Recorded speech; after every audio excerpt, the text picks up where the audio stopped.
Hello student, मेरा नाम अब्दुल रहमान है। मेरे चैनल मैथ द सॉल्यूशन पर आपका स्वागत है। आज हम लघुत्तम समापवर्त में कुछ आगे के सवाल करते हैं। पहला सवाल प्लीज पढ़ें। एक व्यक्ति जब 4, 6, 8 या 12 फूलों के ढेर बनाता है तो 2 फूल बच जाते हैं, परंतु जब 14 फूलों के ढेर बनाता है तो कोई फूल नहीं बचता। बताइए उसके पास कितने फूल हैं? देखिए, ये सवाल है आपका। जब 4, 6, 8 या 12 के ढेर बनाता है तो 2 फूल हर हालत में बच जाते हैं, लेकिन जब 14 फूलों के ढेर बनाता है तो कोई फूल नहीं बचता। कह रहे हैं उसके पास कितने फूल हैं, आप बताइए। आप पहले इनका लघुत्तम लेते हैं।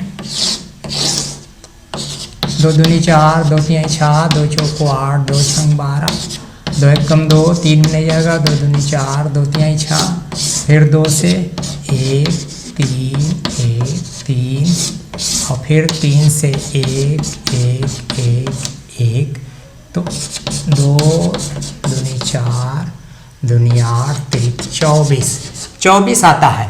अब 14 से 24 में भाग करें तो एक बार जाएगा, तो आपके कुल फूल 24 के धन 2 फूल शेष बचते हैं।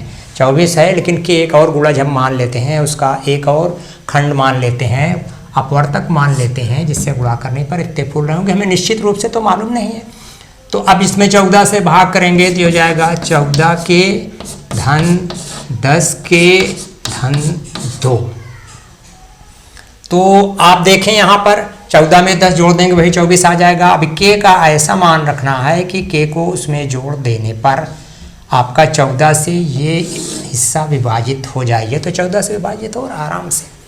तो देखिए यहाँ के बराबर 4 रख दें तो हो जाएगा 14 गुणे 4 धन 10 गुणे 4 धन 2।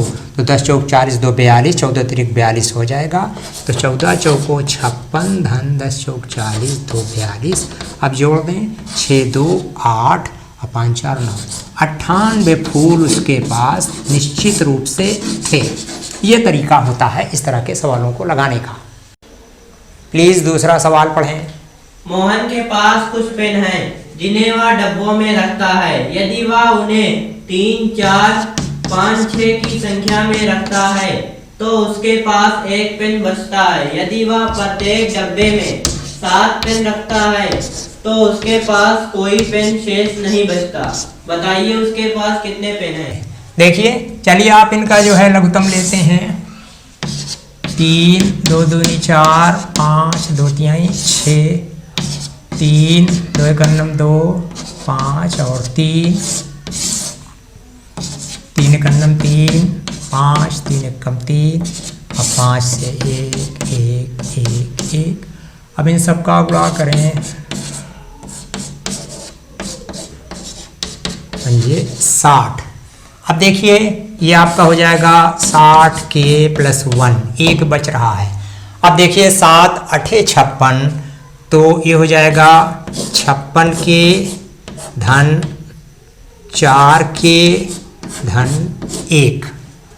56 4 60, 60 के प्लस 1 और 7 से आप भाग करेंगे। 7 पेन का जब बनाता है तो कुछ नहीं बचता, तो ये हो जाएगा 7 8 56, 4 बचेगा। ठीक है।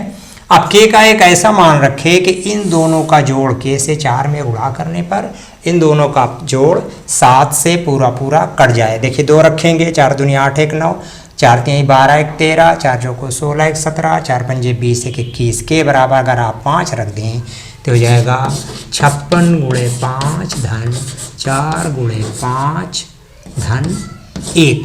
अब 5 छंग 30, 5 छंग 30, 5 छंग 25 30, 28 धन 5 चौको 20 और 20 में जोड़ देंगे 21। सबसे 80 में 21 जोड़ते हैं तो 1 8 2 10, 2 1 3, 301 पेन उसके पास थे। ये आंसर आपका आएगा। प्लीज सवाल नंबर 3 पढ़ें।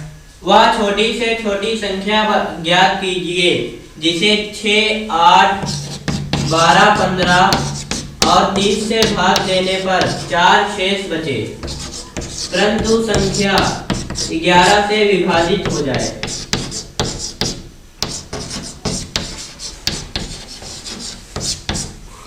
देखिए 6, 8, 12, 15, 30 उसी तरह का सवाल है जैसे आपने पीछे किया।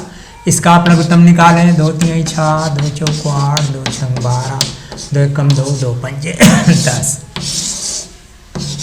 3 में नहीं जाएगा। 2 दूनी 4, 2 3 6, 15 15। अब फिर 2 से 3 में नहीं जाएगा। 1 3 15 15। अब 3 से 3 कन्नम 3, 1 3 कन्नम 3, 3 बचे 15, 3 बचे 15। 5 से 1 1 1। अब इन सब का आपस में आप गुणा करें। 2 दूनी 4, दूनी 8, 24 पंजे 120। अब आपकी संख्या हो गई 120 के धन 4 शेष बच रहा है। और 11 से विभाज्य है तो 11 धामा 110, तो ये हो जाएगा 110 के धन 10 के धन 4। 110 में 10 जोड़ देंगे 120। इसी में 11 जिससे पूर्ण विभाज्य है वो रख लेते हैं, शेष को यहाँ रख लेते हैं और ये शेष तो उन्होंने दिया, सब जोड़ देते हैं आप। अब के का ऐसा मान लेंगे कि इनका जोड़ जो है के का मान यहाँ रखकर गुणा कर लें, इनका जोड़ 11 से पूर्णतः विभाज्य हो, बस संख्या आपको जोड़कर मिल जाती है। देखिए के बराबर 1 ले लें। 10 4 14, 10 दूनी 20, 4 24, 10 3 30, 4 34, 10 चौक 40, 4 44। देखिए के बराबर 4 यहाँ ले लें तो आपका 10 चौक 40, 6 44 विभाज्य हो जाएगा। तो ये हो जाएगा 110 गुणे 4 धन 10 गुणे 4 धन 4। अब ये हो गया 440 धन 10 चौक 40, 4 44 जोड़ लें 4 4 4 8 4 484 वो संख्या आपकी होगी। अभीष्ट संख्या 484 होगी। प्लीज चौथा सवाल पढ़ें। 13 का वह सबसे छोटा गुणज कौन सा है जिसे 4 5 6 7 और 8 से विभाजित किया जाए तो प्रत्येक दशा में 2 शेष बचता है। 2 शेष होता है। 13 का गुणज है, इसका मतलब 13 से पूर्णतः विभाजित है। चलिए इनका लघुत्तम लेते हैं। ठीक उसी तरह का सवाल है। 2 दूनी 4, 2 3 6 7, 2 चौको 8, फिर 2 एकम 2, 5 3 7, 2 दूनी 4 और फिर 1 5 3 7, 2 एकम 2। अब 3 से ले लें। 1 5 3 का 3 7 1 और फिर 5 से और फिर 7 से लास्ट। अब इन सब का आप गुणा कर लें।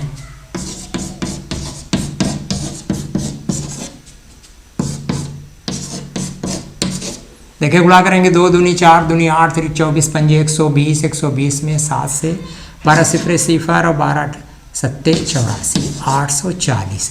अब 2 शेष बचता है तो आपका क्रम ये बनेगा 840 के और धन 2। अब 13 से पूर्ण विभाज्य है तो 840 में 13 से आप भाग करेंगे। 13 छंग 78, 14 में से 8 गए 6 60, 13 चौको 52 और 10 में से 2 गए 8। तो ये आपका सवाल बनेगा 13 गुणे 64 के धन 8 के 8 बच रहा है और धन 2।